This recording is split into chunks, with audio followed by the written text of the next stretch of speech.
আসসালামু আলাইকুম রহমতুল্লাহি ওয়া বারাকাতুহু। প্রিয় ভাই ও বোনেরা, আমার আপুরা, আজকে ডাল রান্না করুম, শাক ভাজি করুম, ঢেঁড়স ভাজি করব, আর মাছ ভাজি করুম, আর ভাত। আমাদের গ্যাস নাই। গ্যাস থাকলে 2 চুলাই দিলে তাড়াতাড়ি হয়ে যেত। এলপিও তেমন একটা নাই, শেষ হইয়া গেছে। কি সকালে আলু ভাজি, রুটি, চা বানাইতে শেষ হয়ে গেছে। তারপরে এখন রোদ্রে দিয়ে রান্না করতেছি। আমি একটু অসুস্থ, ছেলে মেয়েরা আমার কাজ করতে দেয় না, তারপরও একটু বসে রান্না করে দিতেছি। তারপরে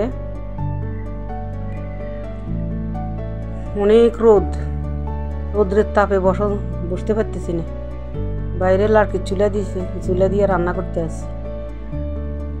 সিলিন্ডার থাকলে আর গ্যাস থাকলে আর এত কষ্ট করতে হইতো না।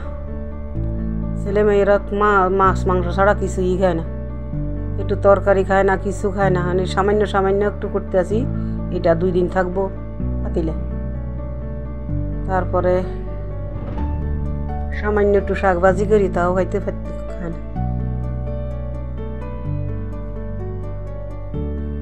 কি করবো, ছেলে মেয়েগুলো ছোটবেলা থেকে ওই ভালো খাওয়াই আনছে, ওই বড় হয়েছে মনে করছি শাকসবজি খাইব, শাকসবজি এখন খায় না। কী করবো, মানে ওরকমভাবে চলতে হয়।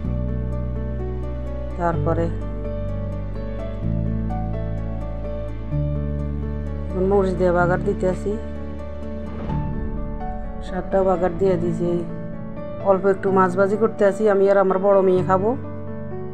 তারপরে একটু ঢেঁড়স দিছি সাথে, ঢেঁড়স আর তেলাপিয়া মাছ অনেক মজা লাগে আমার কাছে, একটু ঢেঁড়স সাথে।